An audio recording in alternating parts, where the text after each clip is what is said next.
Welcome back to Take a Leap and Transform, a Neurodiversity journey. I'm your host, Joseph K. Muscat. Are you ready to take a leap with me?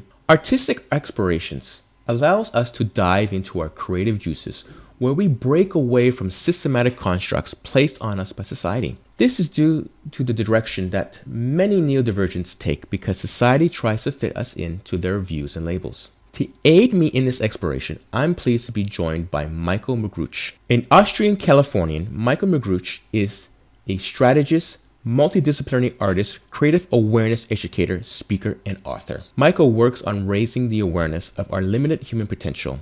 Dyslexic dysphoria forced Michaell to develop an awareness to see the world purely from a human perspective, which allowed him to survive.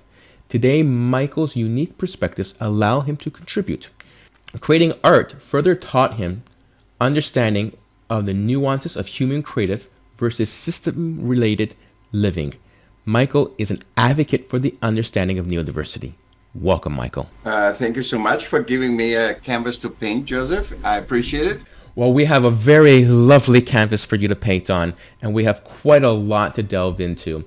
And I always like to start off, Michaell, with my guests who happen to be neurodivergent, which you are as well, to give us a bit of a background, a bit of your history into your early life, in particular with your neurodivergency. I was born in Vienna, Austria. I was a sick child. I went to school when I was 7. I found out at 7 that I have dyslexia with dysgraphia, and then there was no distinguishing that dysgraphia or whatever, dyscalculia. There was not even thing. It just said, basically looked at me and said, okay, you can't read, you stutter, you're weird, and probably because you have dyslexia. That was 40 years ago. That was a doctor's prescription 40 years ago. And so I tried to pass school because I'm kind of an A personality, like a lot of neurodivergents are. They're not like just, oh, we are lazy, we screw it and leave. But we all kind of try to get through it, and I couldn't. I had to repeat 2 grades, at least 2 or 3 grades, till I couldn't anymore. And then I had to get a job in the hospitality thing, and art was my savior, basically, because I loved music. I was a musician, and I'm still a musician, but then I tried to do guitar, which I couldn't do because of dyslexia, left and right hand, and the both coordination, and I was a DJ, sold tapes out of my trunk, and try to survive. And when I was 30, I found, every job that I did was art related. So I guess I cannot even wait till the society or anybody deems me an artist. I am an artist because I couldn't be an accountant, basically. And I think that was a major decision for me, because there was no other thing that I could be. So I'm an artist. I knew that. Perhaps I'm not calling myself an artist, but I knew I was an artist. And art helped me through through life, like, the highest concentration of neurodivergent people you have in the arts, because there is a organic interaction, very human centric. There's no old man. You take a girl and dress her as an old man to play that role. It doesn't matter, because it's about the role. It's not about what is the perfect thing for the perfect thing. And I think that's why neurodivergent actually flourish in the arts, because you're human. You fit in whatever you could contribute, and if that's weird, in system relevant terms, so be it. It's still nobody misunderstands art. People just say, it's a play. Nobody says, oh my God, a black person plays a white person. It doesn't matter. You just do it, and it's about the play. People have enough interpretation through their 6 senses, because art is the language, our common language to 8 billion people. So that's basically my background. You mentioned your difficulties with the education system, and Yeah. definitely I've had my own challenges, and I'm sure many of our listeners have had their challenges with the education system. And I'm sure many of us, because of the system, blames the difficulties that a student has on the students rather than looking at the system and how the system is not adaptive to that student. You know, you mentioned that you've had to repeat a few grades. I almost failed kindergarten. I had to repeat grade 1. I've had my various challenges. So out of that, when you look back and you look today, what would you say, you know, that you've learned to discover and understand about yourselves in regards to your strengths and challenges? So first of all, it took me till 50. I was part-wise system relevant. Like say, working, co-producing with Robert Evans, living with him, you know, working on stuff on projects with him. So and I enjoyed his company tremendously. We were really good friends before he passed. But other than that, I didn't enjoy life. I was Arts Commissioner of Newport Beach. And I always thought, I'm gonna learn so much, it's gonna be so great. And I couldn't enjoy it. It wasn't fulfilling. I was expecting that I will be so fulfilled that all the struggle is worth it, which that's a better way everybody thinks. When you reach that goal, then this is gonna make your sacrifice and suffering worthy, and it never does. So every successful person will tell you that. And I'm fulfilled. It's about fulfillment, I found. And till then, I looked at a different perspective, and I think perspective is more important than context. When you look at a perspective of life, I mean, literally nothing has changed in my life from 50 on, so around 50, other than looking at our existence, basically a fish being aware that he's in water or she's in water. And that was the massive change that I can enjoy my life, get up in the morning, have problems, you know, go through problems, but basically be happy in the morning and go happy to bed. And that was my perspective that I discovered in my last book, where I separated. I was wondering, I wrote my last book because I was wondering, here art creation saved my life. I feel never anywhere fulfilled more than in the art community.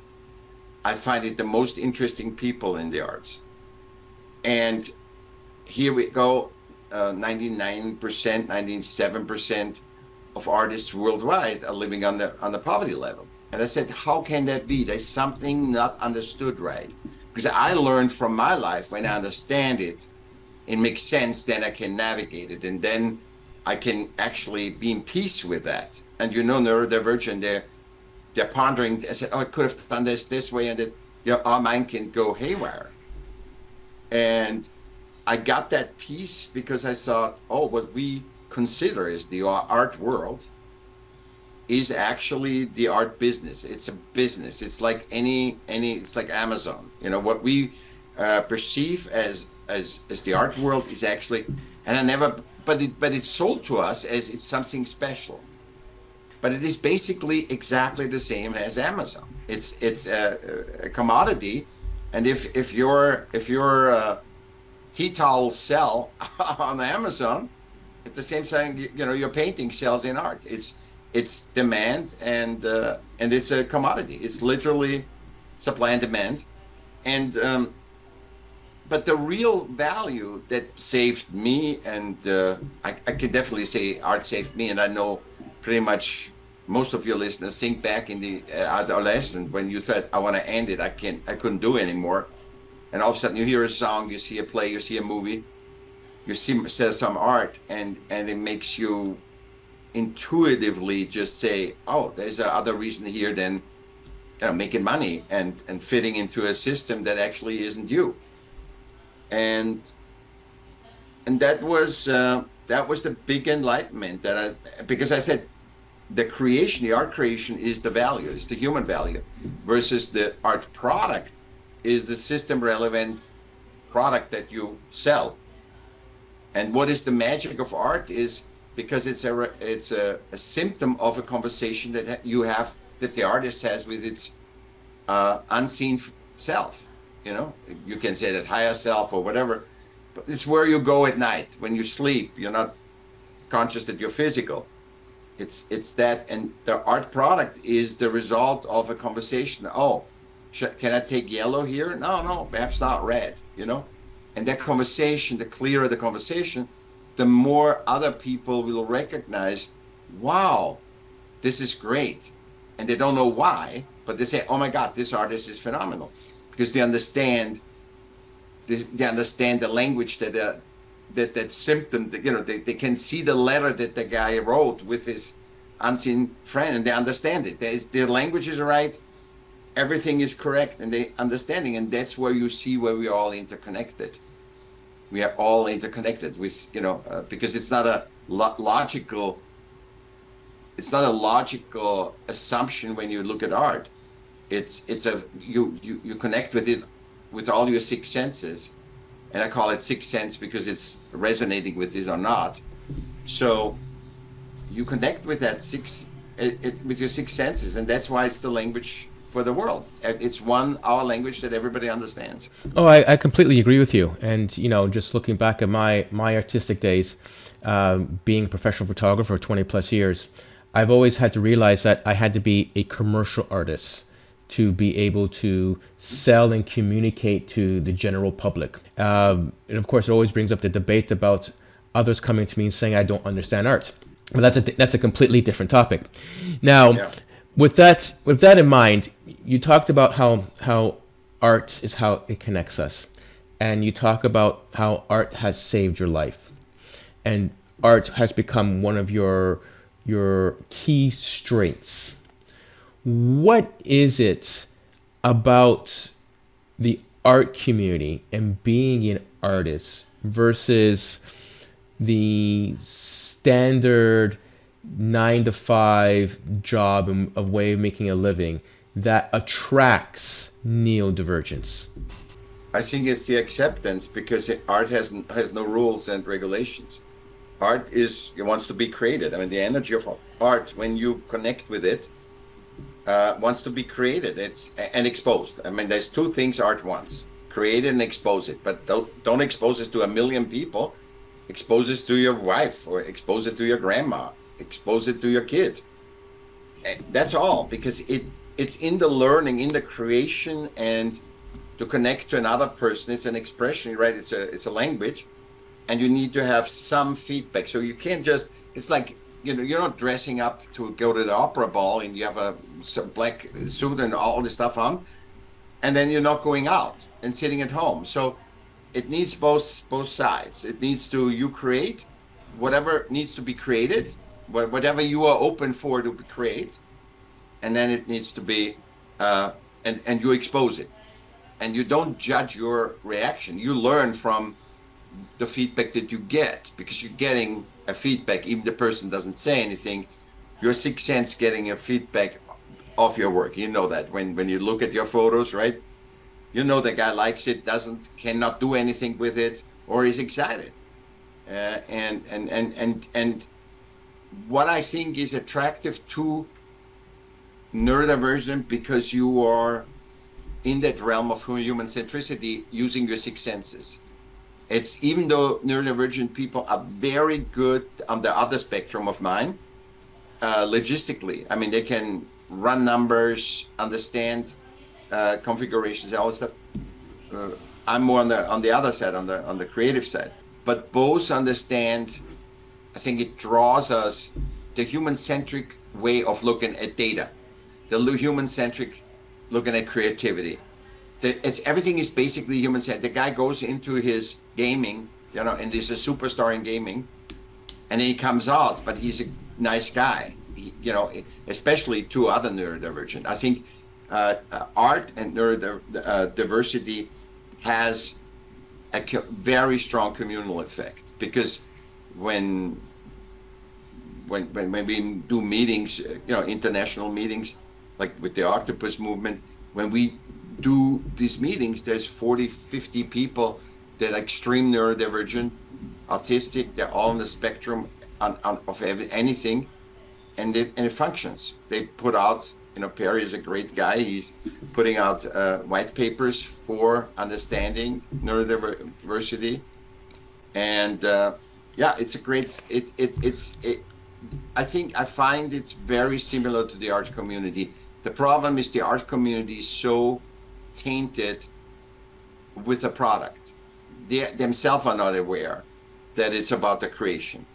I think I'm one of the first people that actually focuses on the art creation aspect, and now many others do too, and more and more others do too, because it's so valuable. Because, as you know from your podcast, they can say it's the best podcast, it's the worst podcast. Nobody can take away from you your self-confidence that you did it, because the fact that you did, or made photos, whatever you create, the fact that you created it, not just judged it, is a self-confidence. Even if you talk yourself out and think, oh, all the stuff I do is horrible, they still cannot take away that you did it. Because it's easy to say, to say something, to judge something, when you have never created. And I found the more people, you won't hear from another podcaster, oh, this is a horrible podcast or whatever. When creators come together, there is it forces you into human centricity. Because they understand we are collaborative creator animals, like what we're doing right now, right? That's our strengths. I look better, you look better. We both look better because we collaborate. And I think that's an underlying energy that a lot of people are not aware of. They focus too much on the product. I agree. We're not allowed, especially on a 9-to-5 job that has such a system in how the workplace works, that you quite often hear that business leaders say we need more critical thinkers, and you provide them with critical thinkers and then they cut them off at the knees, because the way the system is, the way they operate their business, they stigmatize these individuals from being able to be creative thinkers. And then when they are able to speak, they give them a slap on the hand saying, that's not the time for it, or we've already done that, or, that's the wrong way of thinking. This is not how we do things here. Next time. So it brings up this whole entire issue.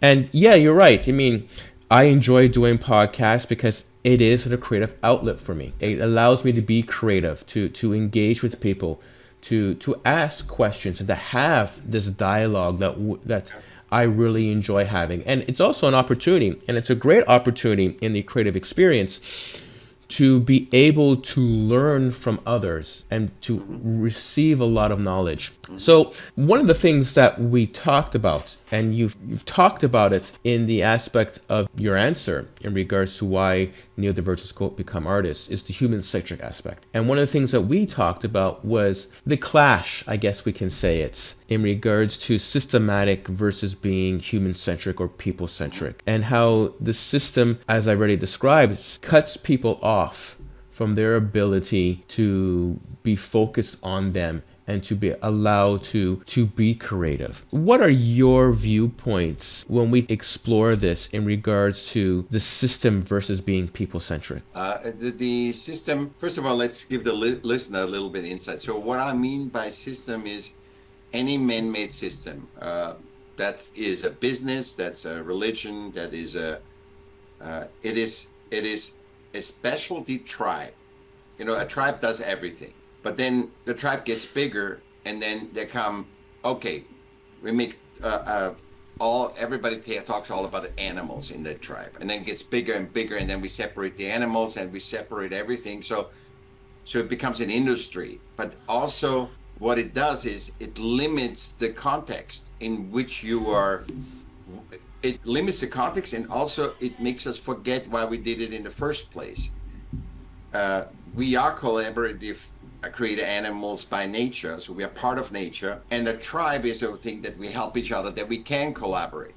So now when the tribe gets too big, we're creating systems. We create a state, a country, and they are actually here to hold us together, that we can actually collaboratively create, but hold us together, give us protection, or you can create a state to give you a protection that you can do all this stuff, that everybody just does, and you fit by feeling, oh, you have a real knack for animals, so you take care of the horses.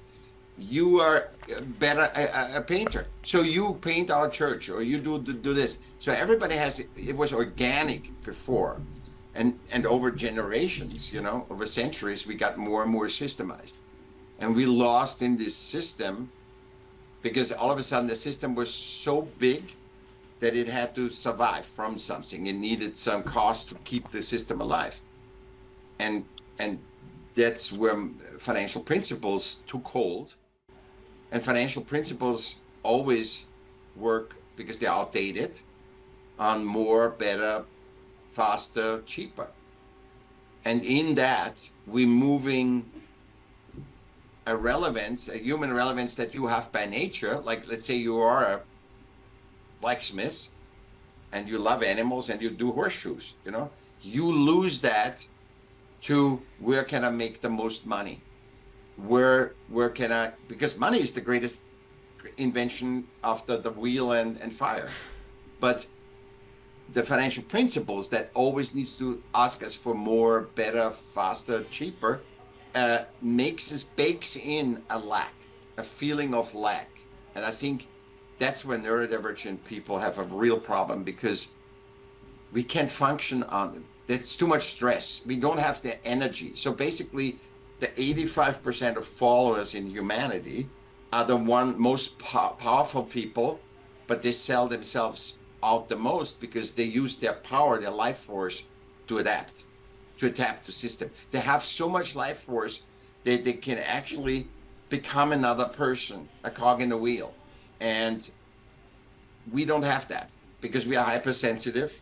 That doesn't mean we are wrong. I think neurodiversity is not any bad thing at all. It's just we feel it. We are another part of humanity, because nature, God or whatever.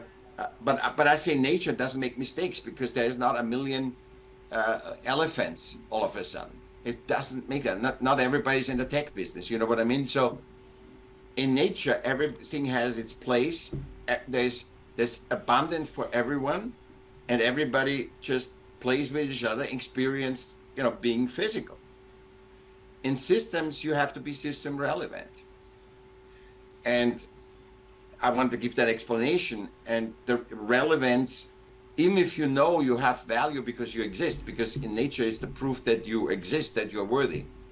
So you have a part in the system, and for you to find out or behave in a certain way that you can fit in.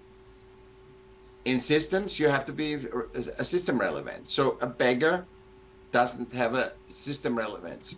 It has a lot of human relevance because it shows people, it's a reflection of them. But in the system relevance, a beggar doesn't. Or a neurodivergent people 40 years ago doesn't have it. I hit the wall till I was 50. And there was no, where should I put you? What are you doing? Oh, you're not this, you don't have a certificate, I have no education. I'm completely self-taught. So I want to just come back to and now let's go back to your question, right? What was your question about the system and the thing? I just want to give a feeling that people understand what we're talking about. When we talk about system relevant versus human centric. I appreciate that. The question was in regards to exploring and giving a definition, what you've done in regards to understanding the clash between systems and being people-centric.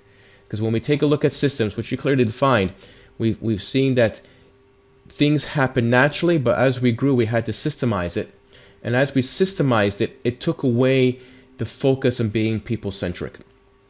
Mm-hmm. So you've kind of given a particular partial answer there.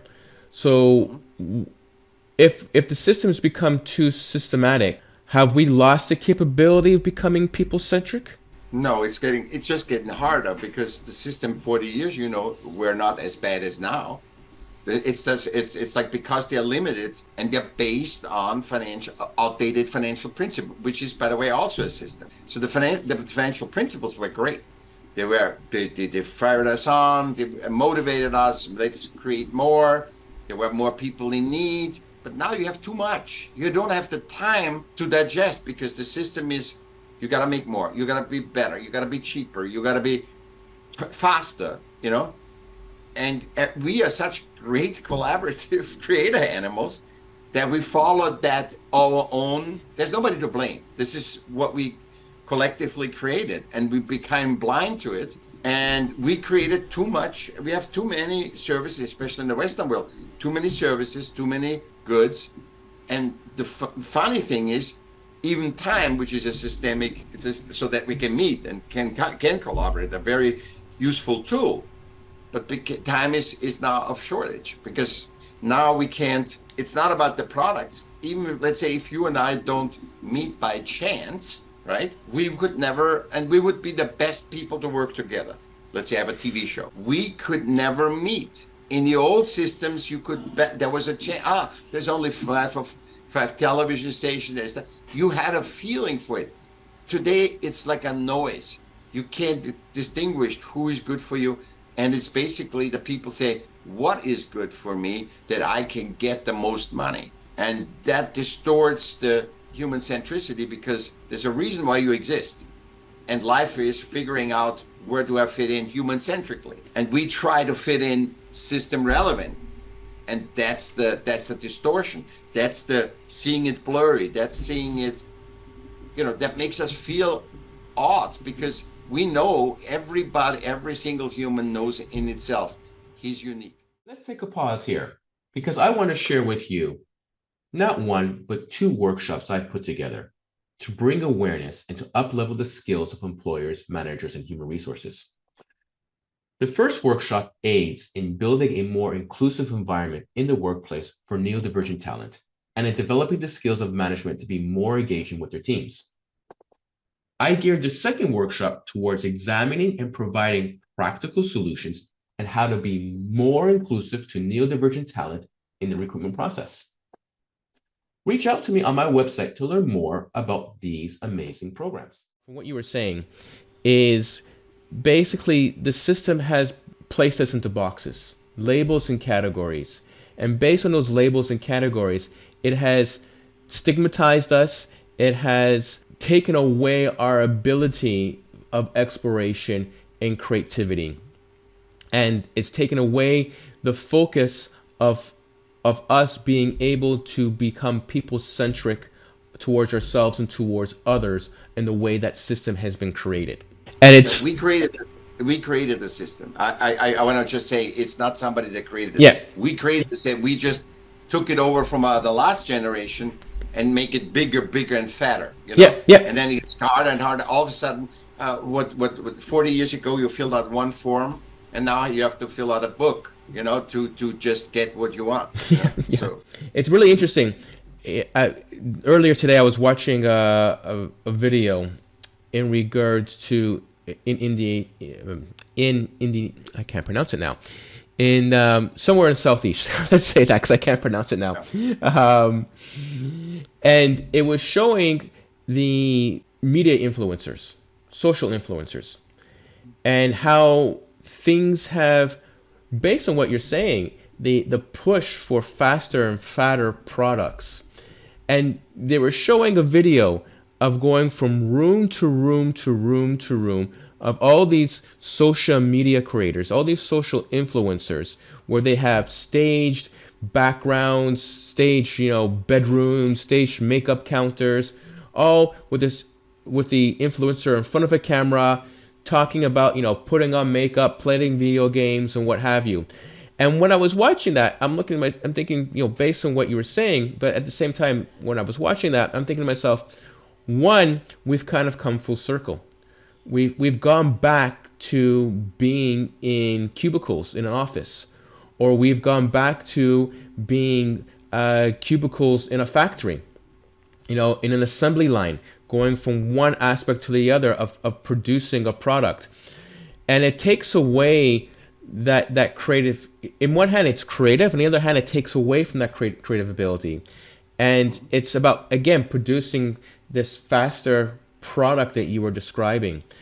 And on one hand, it's for the system, it's beneficial because it's hooking up influencers to local producers to be able to collaborate and to be able to push out products and to push out one's particular brand. That is beneficial. But when you take a look at the bigger picture of it, it takes away that people-centric as you're describing, and it takes away that creativity to create this faster product because it becomes a really bigger machine as you described. So with that in mind, what do you suggest, Michaell, on how in the system, outside of the system, but in particularly in the workplace, how can we get back to getting a degree of people-centric? First, so it's clear that what is human-centric and what is system-relevant, right? So every human in the Western world has to live both. It's not just, you can't just go into human-centric and say, I'm human-centric, screw all the systems. We are all interconnected, and I'm not for eliminating system. I'm just being aware of, because it helped me so much, just compartmentalizing, this is a system issue. I'm not going to get this promotion to the job. Why am I even upset about it? And mostly it's you can get the money, or you can get the status, you get the fame. It's always the same folk. Where you're human-centric, you can create something what we create right now. You create a human-centric dialogue, not a system-centric. I'm right, you are wrong. Mine is cheaper, yours is more expensive. But you can dance. So what we're doing right now, we're dancing with each other, and by our dance we're showing that we are limitless, that we can just create in a moment thoughts and wisdom and awareness that you and I become aware while we're doing it. And that's what I call human potential. So when you're system-centric, you lift human potential. Every time neurodiverse people talk to each other, or you and I, or anybody on a podcast talk to each other, when you create art together, when you be in a team sport, you must be, even though there's very stringent things, but still in a team, that it's about the team. It's not about the single sports guy that does it. Systemically, it wants to push that, the superstar, Messi or somebody, to define that. But in really, a team sport is a team sport. No superstar can be without his team. Not Michael Jordan, not anybody. So it is. That's why I work at an educational program where I say, I want team sports, I want team art, I want to have an animal, tend to an animal where you cannot use your language to say something, get me this or whatever, but you have to interact with your six senses, so it puts you in your body and not just in your brain.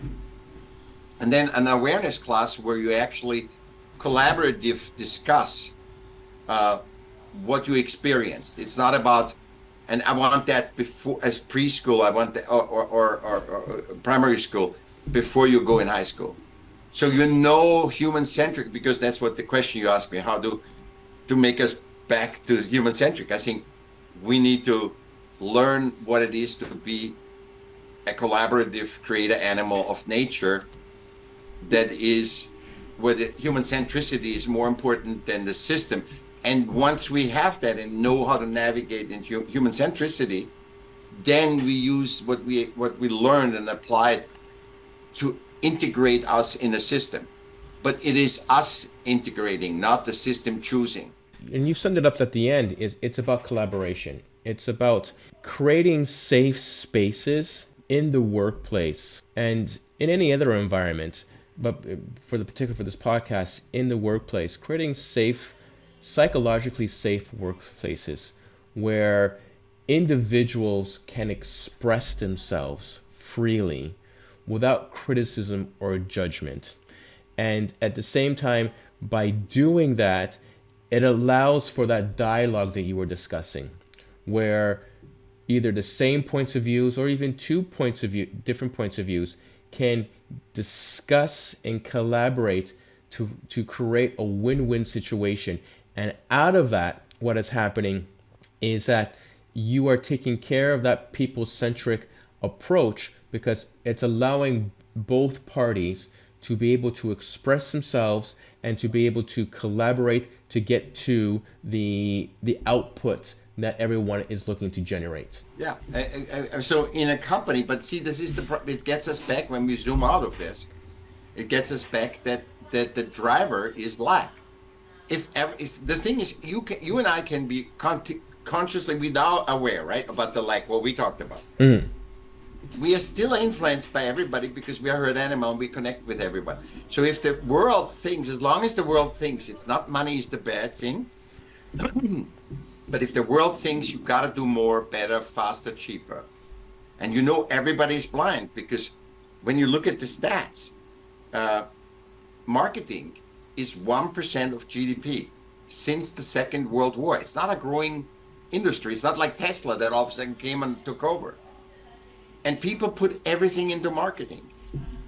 We basically saying, your toothpaste isn't good, buy mine. It's not like you're buying both toothpaste. You're not buying a new. So it's just taken away. And Tesla takes away from other. It's not like you have a Tesla and that and that and that. Yeah, but when they started, because you couldn't trust electricity, but more and more they just have one car. And I think when you need to be aware about that lack, and that there is enough is a power, and enough you reach by balance. It's not to reach by more and more and more. And if you know the impact, what that imbalance causes us, stress, all the diseases. Now with AI, they say, oh my God, AI can do better operations. You need the operations because you live the systemic life.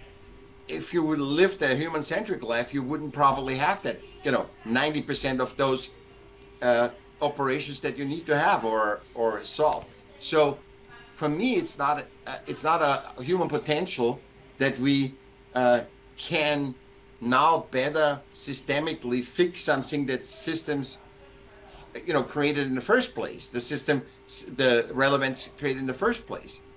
I think 80% of our problems are system created, and there's nobody to blame, because everybody sits in the thing that I am inhumane to you is because I'm in lack too. That a rich person, that doesn't need, let's say you and I need 3,000 to survive a month. A rich person needs millions to survive every month or keep that lifestyle.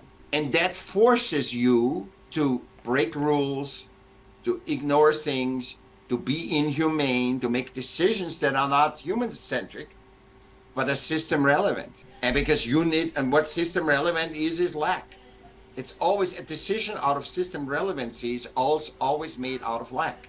Because you gotta be in that systems. And all systems, every systems we created, religion, nonprofit, is based on financial principles, more, to keep those systems in place. Not to be the bad systems, but to keep the system, because people are, dependent on those systems, that people run those systems, there's an own infrastructure.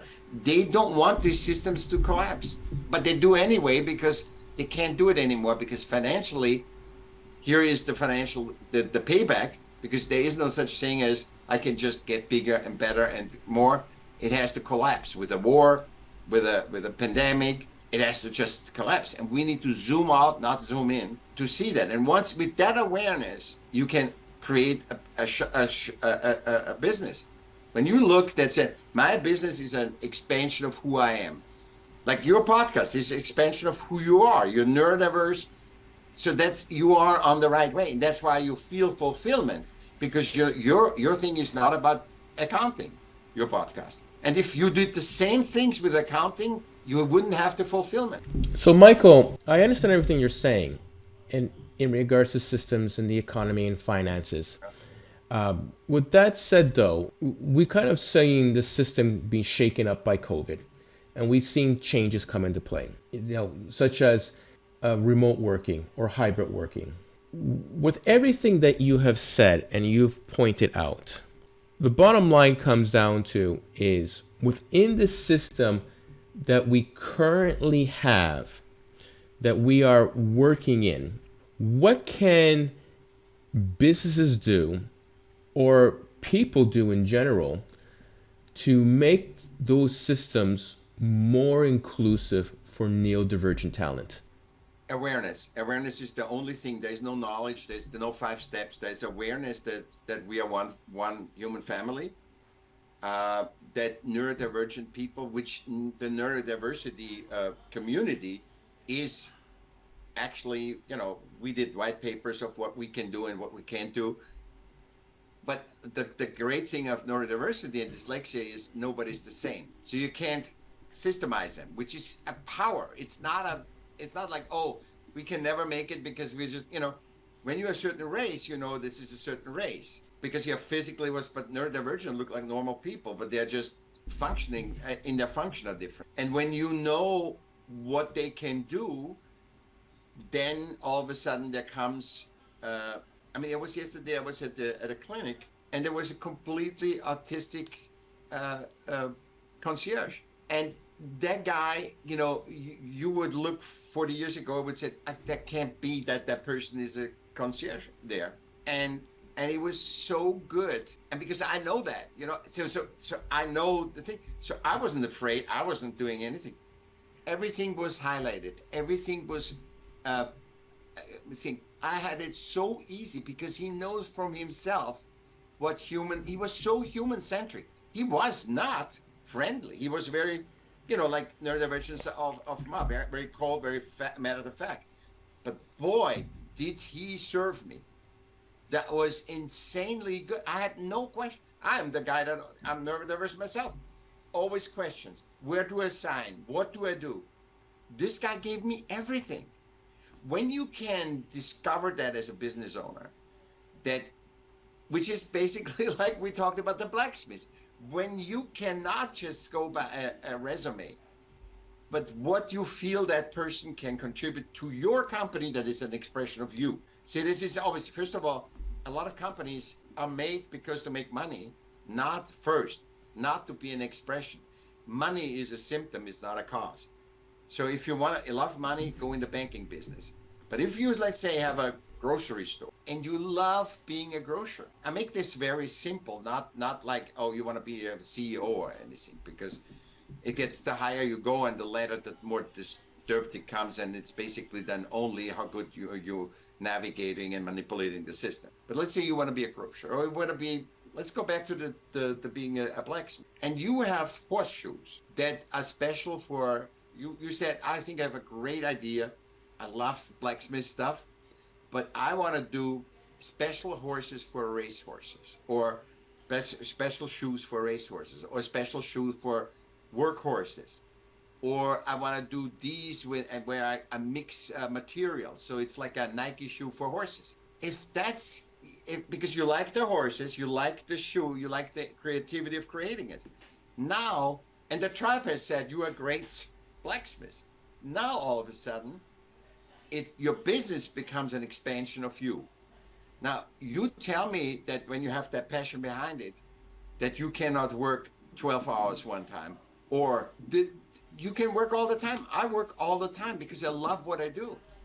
I don't say, oh my God, Saturday, Sunday, I need to take off. I don't need to take off because I love what I do. You taking off is another systemic thing. You need to give you a vacation that your body can refine itself on the beach or something, that you can go and bang out more 8-hour days in a cubicle. Insanity. If you love your job, this is the social aspect, for example. Why is that more important than even in the hospitality industry? It's a hard job, but people love it because the human-centric connection of the team, talking to each other, it's like a family. It's like being human, joking around, doing stuff, being with guests, dancing with guests. That's an expansion of me, for example. So because I'm an artist, I always had to go in hospitality, and I was always a leader, neurodiverse leader. I couldn't do a computer, but I was the leader of the thing, the manager, because I'm good with things. And when businesses, or when we neurodivergent people can educate, I think it's always like artists have to educate about It's almost the same job. I just have to educate what value is in the art creation to get paid, not in the product. And to get paid in systems, we need to verbalize what our strengths are, what our strengths are, being us, having our condition. And it's not a bad thing. It's actually a super thing. Because I've never heard, when you find the neurodivergent person that fits, you don't need to worry about that position anymore. Because they are, I mean, you saw it. I mean, we had problems with the update and Zoom and stuff at the beginning. It just works. There's no, oh my God, hey, I have to go, system time. Come on, what's going on with you, Muscat? You don't have your stuff together? That's system BS. It's just, hey, I can't spell the word. Okay, what do I have to lose because you cannot spell a word? What is the time that not having this talk because Zoom didn't update correctly? But we make that personal. In systems we make that personal. Why didn't it take? Nobody, updates their computer, or the computer just do it themselves. So it's nobody's fault. But we make it all personal because we are so frustrated being system relevant, being perfect, doing everything right, and don't see the beauty when something like that happens. I think the way we handled that, our beginning, the result is that this is an unbelievable episode. I believe that. I don't believe, because the system worked and everything was perfect, that I think we have a better talk because of our mistakes, because of you not spelling. I think we have a better talk and understanding. For me, not saying, now what was it? What was that word? Tell me that word. That's insistent. And that's a dance. That's what I say, it's a human-centric dance where you create value to lift the human potential. Absolutely. I mean, there's a lot to be unpacked there. Let's go in reverse. The system aspect of it, you're right. It causes a lot of stress for an individual to being forced to fit into a box and to adapt to the system, which then causes a lot of both internal and external conflict in regards to the concept of time management, the concept of deliverables, the concept of being the right fit versus being a cultural fit within an organization. It causes a lot of frustration.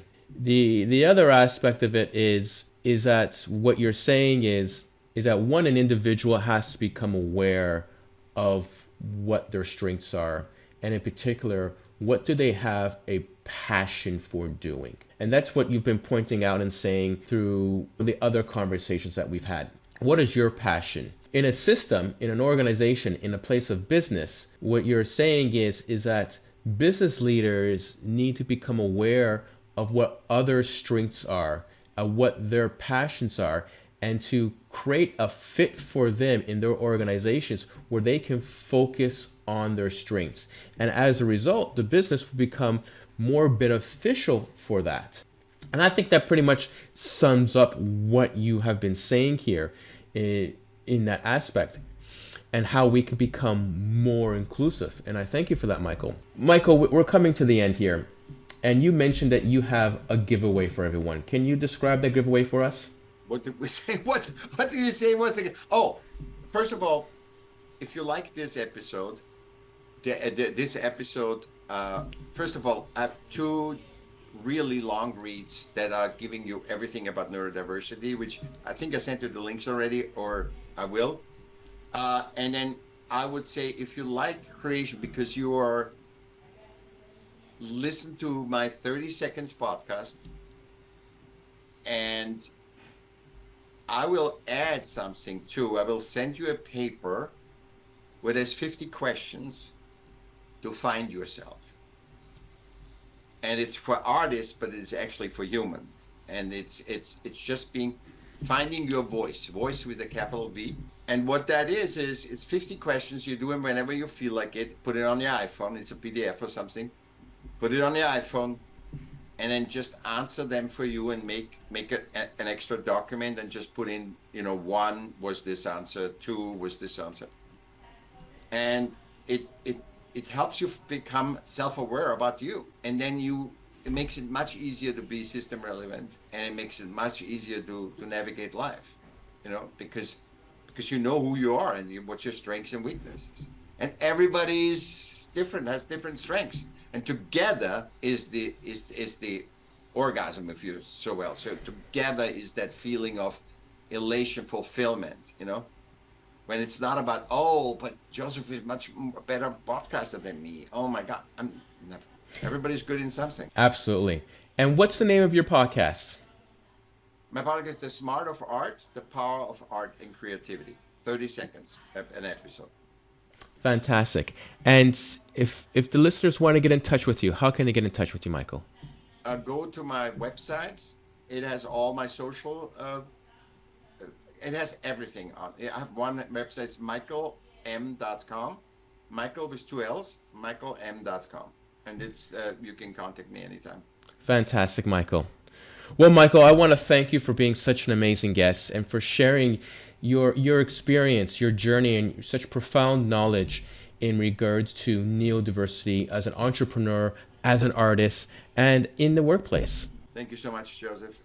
Thank you for letting me paint, and we can do this anytime. If you have more questions or want to go specifically in more details, we can do this anytime. Fantastic, Michaell. Well, everyone, that brings us to an end of another episode. Until next time, take a leap and transform.